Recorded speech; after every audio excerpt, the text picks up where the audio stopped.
పరిశుద్ధ గ్రంథము నుండి సంఖ్యాకాండము 11వ అధ్యాయము 10వ వచనం చదువుకుందాం.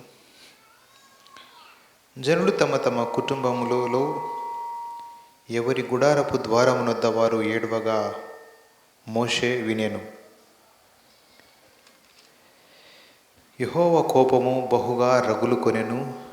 వారు ఏడ్చుట మోషే దృష్టికి చెడ్డదిగా నుండెను. కాగా మోషే యెహోవాతో ఇట్లనెను, నీవేళ నీ సేవకుని బాధించితివి, నా మీద నీ కటాక్షము రానియక ఈ జనులందరి భారమును నా మీద పెట్టనేలా? నేనే ఈ సర్వజనమును గర్భమున ధరించిదినా? నేనే వీరిని కంటినా? పాలిచ్చి పెంచెడు తండ్రి పసిపిల్లను మోయునట్లు నేను వీరి తండ్రులకు ప్రమాణపూర్వకముగా ఇచ్చిన దేశమునకు వీరిని నీ రొమ్మున ఎత్తుకొని పొమ్మని నాతో చెప్పుచున్నావు. ఈ సమస్త ప్రజలకు ఇచ్చుటకు మాంసము నాకెక్కడిది? వారు నన్ను చూచి ఏడ్చుచు తినుటకు మాకు మాంసమిమ్మని అడుగుచున్నారు. ఈ సమస్త ప్రజలను ఒంటిగా మోయ నా వలన కాదు, అది నేను భరింపలేని భారము. నీవు నాకిట్లు చేయదలచిన ఎడల నన్ను చంపుము.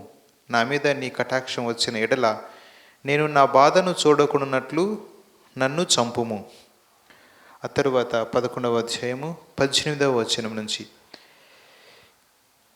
నీవు జనులను చూచి ఇట్లనుము, మిమ్మును మీరు రేపటికి పరిశుద్ధపరచుకొనుడి, మీరు మాంసము తిందురు. యెహోవా వినునట్లు ఏడ్చి, మాకు ఎవరు మాంసము పెట్టుదురు? ఐగుప్తులో మాకు బాగుగానే జరిగినదని మీరు చెప్పుకుంటురి గనుక యెహోవా మీకు మాంసం ఇచ్చును, మీరు తిందురు. 1 దినము కాదు, 2 దినములు కాదు, 5 దినములు కాదు, 10 దినములు కాదు, 20 దినములు కాదు, 1 నెల దినముల వరకు, అనగా అది మీ నాసికా రంధ్రములలో నుండి వచ్చి మీకు అసహ్యము పుట్టు వరకు దానిని తిందురు. ఎలైనగా మీరు మీ మధ్యనున్న యెహోవాను నిర్లక్ష్యము చేసి ఆయన సన్నిధిని ఏడ్చి ఐగుప్తులో నుండి ఎందుకు వచ్చితమనుకొంటిరి? అందుకు మోషే, నేను ఈ జనుల మధ్య ఉన్నాను, వారు 6 లక్షల పాదచారులు, వారు నెల దినములు తినుటకు వారికి మాంసమిచ్చేదనని చెప్పితివి. వారు తృప్తిగా తినునట్లు వారి నిమిత్తము గొర్రెలను పశువులను చంపవలెనా? వారు తృప్తిగా తినునట్లు సముద్రపు చేపలనియు వారి నిమిత్తము కూర్చోవలెనా అనెను. అందుకు యెహోవా మోషేతో ఇట్లనెను, యెహోవా బాహుబలము తక్కువైనదా? నా మాట నీ ఎడల నెరవేరునో లేదో ఇప్పుడు చూచెదవు. ప్రార్థన చేసుకుందాం. పరిశుద్ధుడగు యేసుక్రీస్తు ప్రభువా, మహోపకారియగు తండ్రి, మహాఘనుడా, అద్వితీయ సత్యదేవ, మీ పాదములకు స్తుతులు స్తోత్రాలు చెల్లిస్తున్నాము. నా తండ్రి, మీ వాక్యాన్ని ధ్యానించటానికి మేమందరము ఇక్కడికి వచ్చాము నాయన. మాతో మీరు మాట్లాడమని మనవి చేయుచున్నాను. మీ శక్తిని, మీ సన్నిధిని ప్రవాహముగా ప్రవహింపచేయమని వేడుకొనుచున్నాను తండ్రి. మీ దయగల మాటలని మాకు వినిపించండి ప్రభా. మమ్మల్ని సరిచేయండి, మాకు నేర్పించండి, మాకు బోధించండి. మీ మార్గములో మమ్మను వర్ధిల్ల చేయమని అడుగుతున్నాను నాయన. మీ ప్రేమను, మీ మనస్సును మాకు బయలుపరచమని తెలియచేయమని అడుగుతున్నాను. మీ కృపను మాపై కప్పమని ప్రార్థిస్తున్నాను. మా మధ్యలోనికి నా ప్రియమైన పరిశుద్ధాత్మ మీరే దిగివచ్చి మీ ఆత్మాభిషేకముతో నన్ను ముద్రించి నా ప్రభా మీ వాక్కును ప్రవహింపచేయమని. ఇదిగో దేవా, యెహోవా వాక్కు నాకు ప్రత్యక్షమై ఈలాగు సెలవిచ్చెను అనునదై ఉండునట్లుగా చేయమని మహిమంతా మీ పాదములకు అర్పిస్తూ ప్రభువైన యేసుక్రీస్తు నామమున వేడుకొనుచున్నాను పరమ తండ్రి, ఆమేన్. ఇజ్రాయేలీలు ఐగుప్తు నుంచి ప్రయాణమై అరణ్యంలోనికి వచ్చినారు.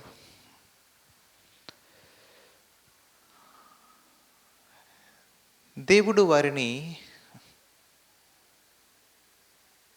అరణ్యంలోనికి తీసుకుని వచ్చినాడు.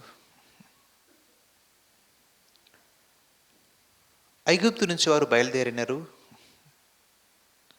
ఎర్ర సముద్రం పాయలైపోయింది, ఆరిన నేలగా మారిపోయింది. అక్కడి నుంచి వారు బయటికి వచ్చినారు. ఆ ఎర్ర సముద్రంలో ఐగుప్తు యొక్క సర్వసేన హతమైపోయింది. ఆ అరణ్యయాత్ర ప్రారంభించబడిన తరువాత వారు ముందుకు వెళ్తూ ఉన్నారు. వారు ఎక్కడికి వెళ్ళేది ఉంది? కనానుకు వెళ్ళాలి. మనుష్య జ్ఞానం అక్కడ పని చేయలేదు. మనిషి తెలివితేటలు, మనిషి ఆలోచన అక్కడ పని చేయలేదు. దేవుని దగ్గర ఎప్పుడు కూడా, దేవుని మార్గంలో దేవునితో కలిసి నడుస్తున్నప్పుడు మనిషి జ్ఞానం పని చేయదు. మనిషి ఆలోచన, మనిషి శక్తి సామర్థ్యాలు కొట్టివేయబడతాయి. అవి పని చేయవు. ఐగుప్తు నుంచి ఇజ్రాయేలుకి, ఐగుప్తు నుండి కనానుకు నడుచుకుంటూ వెళ్తే 40 రోజులు. కానీ దేవుడు ఆ విధంగా వారిని తీసుకుని వెళ్ళలేదు. 40 రోజులలో వారి దేశాన్ని వారు చేరుకుంటారు. కానీ ఫరో తన సైన్యంని సమకూర్చుకొని మళ్ళీ వాళ్ళ మీదికి యుద్ధానికి వెళ్ళి ఆ దేశంలో నుంచి వారిని పూర్తిగా స్వాధీనపరుచుకొని మళ్ళీ వాళ్ళ దేశంలో తీసుకుని వెళ్తాడు. వాళ్ళ దేశంలోనికి తీసుకుని వెళ్తాడు. కాబట్టి వారికి సపోర్టుగా నిలబడే దేశం కానీ సైన్యం కానీ భూమి మీద లేదు. భూమి మీద లేదు. కాబట్టి దేవుడు ఏం చేశాడు అంటే, ఇది వీరికి తెలియదు, ఇజ్రాయేలుకు అది తెలియదు. కాబట్టి ఫరో యొక్క సైన్యాన్ని సంహరించాలని దేవుడు ఎర్ర సముద్రం మార్గము గుండా వారిని నడిపించినడు. ఫరో సైన్యం పూర్తిగా ధ్వంసమైపోయింది, నాశనమైపోయింది. ఇక ఐగుప్తు ఇజ్రాయేలు మీద పెత్తనం చేయడానికి కానీ యుద్ధం చేయడానికి కావలసిన శక్తి సామర్థ్యాలు ఐగుప్తుకు లేదు. కాబట్టి దేవుడు ఏం చేస్తాడు అంటే, నిన్ను శ్రేష్టమైన మార్గం గుండా నడిపిస్తాడు. నీకు అర్థం కాకపోవచ్చు, నీ జ్ఞానానికి మించి అయి ఉండొచ్చు, అది నువ్వు అనుకున్నట్లుగా కాకుండా ఉండొచ్చు. ఏది ఏమైనా దేవుడు అనుకున్నట్లుగా, దేవుని చిత్తానుసారముగా నీవు నడిచేది నీకు క్షేమకరం. ఆ విధంగా ఇజ్రాయేల్ని దేవుడు అరణ్యంలోకి తీసుకుని వచ్చినాడు. అక్కడ చాలా పని ఉంది. వారితో దేవుడు మాట్లాడేది ఉంది, వారిని నడిపించేది ఉంది, మన్నా కురిచేది ఉంది, బండ నుంచి జీవజలం వారు త్రాగేది ఉంది, బండ నుంచి ఆ జలం వారు త్రాగేది ఉంది. ఆ తరువాత చాలా పెద్ద పని ఉంది, ప్రత్యక్ష గుడారం వేయబడేది ఉంది. అక్కడికి వెళ్ళి వారు దేవుని వెదికేది ఉంది, దేవుని పొందుకునేది ఉంది, దేవుని చిత్తంలో ఉన్న వారందరూ దేవుని కలుసుకునేది ఉంది, చాలా అద్భుతాలు జరిగేది ఉంది. దేవునితో సహవాసం ఏర్పరచబడే ఒక స్థలం అక్కడ వారి కొరకు సిద్ధపరచబడేది ఉంది. అరణ్యంలో నన్నెందుకు తీసుకుని వచ్చాడో నువ్వు అనుకుంటావు. ఎడారిలో నన్ను ఎందుకు పెట్టినాడు, దిక్కుతోచని పరిస్థితిలో నన్ను ఎందుకు పెట్టినాడు, ఈ కష్టకాలం, ఈ మార్గం ఇరుకు ఇబ్బంది గుండా, మనుషులందరూ దూరం అయిపోతున్న ఈ పరిస్థితి గుండా దేవుడు నన్ను ఎందుకు నడిపించాడు అని నువ్వు అనుకుంటావు. నేను ఇంతగా ప్రేమించాను కదా, నేను ఇంత వారి కొరకు నేను పూర్తిగా నాశనమైపోయినా కూడా, పూర్తిగా ఇక వారి కొరకు ఇంతగా నేను నిలబడ్డా కూడా తిరిగి వారు నన్ను చేయి విడిచిపెట్టారే, నన్ను వదులుకున్నారే, లేదా నన్ను మర్చిపోయారే, లేదా నన్ను దూరం నాకు దూరం అయిపోయారే. మనుషులందరూ ఇదే విధంగా ఉండొచ్చు, లేదా ఎన్నెన్నో ఆలోచనలు నీకు రావచ్చు. ఏది ఏమైనా నిన్ను ప్రేమిస్తున్న దేవుడు, నీ కొరకు రక్తం ఇచ్చిన దేవుడు నిన్ను అక్కడికి ఎందుకు తీసుకుని వెళ్ళాడో నీకు నేర్పిస్తాడు, నీకు తెలియజేస్తాడు. ఆ సమయం వరకు నువ్వు వేచి ఉండాలి, ఆ సమయం వరకు నీవు ఎదురు చూడాలి. ఇజ్రాయేలీయులు ఐగుప్తు నుంచి బయటకు వచ్చినారు. ఇప్పుడు వాళ్ళు ఏమంటున్నారంటే, మాకు మాంసం లేదు, మాకు మాంసం కావాలి. ఐగుప్తులో మాకు బాగా జరిగింది. బాగా జరిగిందా? ఇనుప కొలివిలో కాలుతూ ఉన్నారు వాళ్ళు. వాళ్ళకు బాగుందా? ఎక్కడ బాగుంటుంది? అంతా అబద్ధం. వాళ్ళకి ఏం గుర్తొచ్చినాయి చూద్దాం. 11వ అధ్యాయం,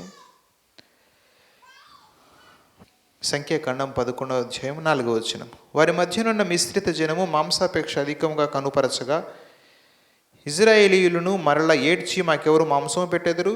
ఐగుప్తులో మేము ఉచితముగా తినిన చేపలను, కీరకాయలను, దోసకాయలను, కూరాకులను, ఉల్లిపాయలను, తెల్లగడ్డలను జ్ఞాపకం నొక్కుచున్నవి.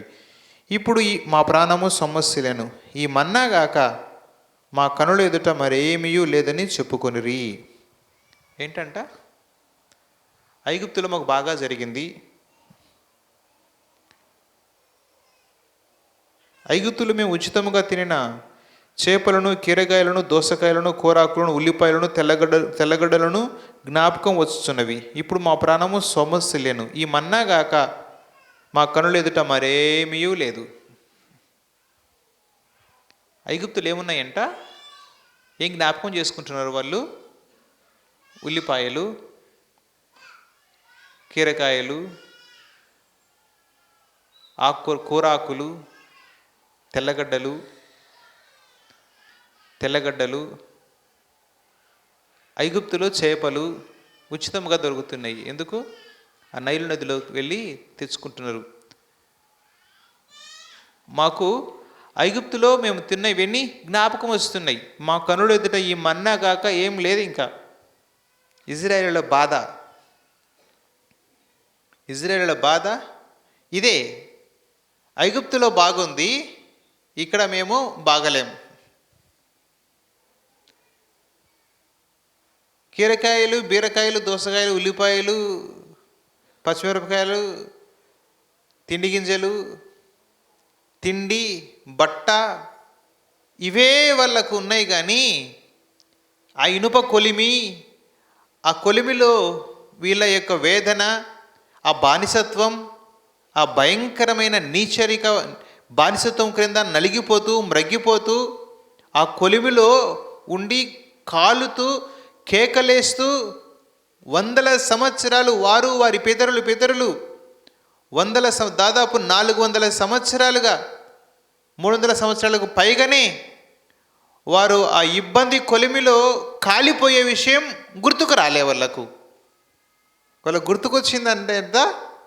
తెల్లగడ్డలు, ఉల్లిపాయలు, కీరకాయలు, చేపలు, ఇవే కూరాకులు, ఇవే గుర్తొస్తున్నాయి. దేవుని బిడ్డలకు చాలామందికి దేవుని దగ్గరికి రాకముందు భయంకరమైన పాపముతో, శాంతి లేకుండా, సమాధానం లేకుండా అలమటించిపోతున్న అవి గుర్తుకు రావు. ఆ పాపం బురద పంది మాదిరి పొర్లుతున్న ఆ పంది మాదిరి పొర్లుతూ ఉంటారు కదా, అది గుర్తుకు రాదు. అప్పుడెప్పుడో ఒక పావుతులమో అరతులమో బంగారు ఉంటే అది గుర్తొస్తుంది. అప్పుడెప్పుడో ఒక గుడిసి ఉంటే అది గుర్తొస్తుంది. అప్పుడెప్పుడో ఒక 25 ఎకరము పొలం ఏమో ఉంటే అది గుర్తొస్తుంది. అప్పుడెప్పుడో కొంచెం ఏదో ఉంటే అది గుర్తొస్తుంది. ఇప్పుడు దేవుడు చేస్తున్న మేలులు, ఇప్పుడు దేవుడు చేస్తున్న అద్భుతాలు, ఇప్పుడు దేవుడు దొరికిన ఆ భాగ్యం, ఇప్పుడు దేవుడిది ఇచ్చిన ఆధిక్యత, ఇప్పుడు పరిశుద్ధాత్మ అనే సంచకరువు వారికి దొరికి ఉండే భాగ్యం, అది పట్టించుకోరు. పరిశుద్ధాత్మ నింపుదల, దేవునితో కలిసి అడుగులు వేయడం, దేవునితో స్నేహం, దేవుని సన్నిధిలో దొరికే భాగ్యం, ఇదంతా పట్టించుకోరు. ఇదంతా గుర్తురాదు. వాళ్ళ గుర్తుండేదల్లా ఏంటిది అంటే, గత జీవితంలో ఏదో ఉల్లిపాయలు, కీరకాయలు, బీరకాయలు అట్లాంటివి గుర్తొస్తాయి. నువ్వు ఆ విధంగా గుర్తు చేసుకోవద్దు. నీకు దేవుడు ఉన్నాడు, దేవునితో స్నేహం ఉంది, దేవుని సన్నిధిలోనూ ఎదుగుతున్నావు. దానికంటే భూలోకములో మించింది ఏమీ లేదు, ఇంకేమీ లేదు. అయితే వీరేమంటున్నారంటే మాకు మాంసం కావాలి, మాకు మాంసం కావాలి. మోషే ఏం చేస్తున్నాడు? ప్రభు దగ్గరికి, దేవుని దగ్గరికి వెళ్ళి, ప్రభువా రొమ్మున ఎత్తుకొని పో అని నన్ను అంటున్నావు. 6 లక్షల పాదచారులు వీళ్ళు, 6 లక్షల సైన్యం వీరికి ఉంది, పాదచారులు. అయితే నువ్వేమంటున్నావంటే నీ రొమ్మున ఎత్తుకొని ఒక పసిబిడ్డని ఎత్తుకున్నట్లుగా ఎత్తుకొని పోనాడు అంటున్నావు. నేను భరించలేను, దయచేసి నన్ను చంపు. నీ కటాక్షం నా మీద ఉంటే నన్ను చంపు. ఈ బాధ నేను చూడకుండా ఉంటా, నువ్వు నన్ను చంపేస్తే. అంత గొప్ప దైవజనుడు ప్రభువా నన్ను చంపు అని ఏడుస్తున్నాడు. ప్రభువా నన్ను చంపు అని ఏడుస్తున్నాడు. దైవజనునికి కూడా పరీక్షనే. దైవజనుడు సంఘాన్ని నడిపిస్తున్నప్పుడు, పరిచర్యలో ముందుకు వెళ్తున్నప్పుడు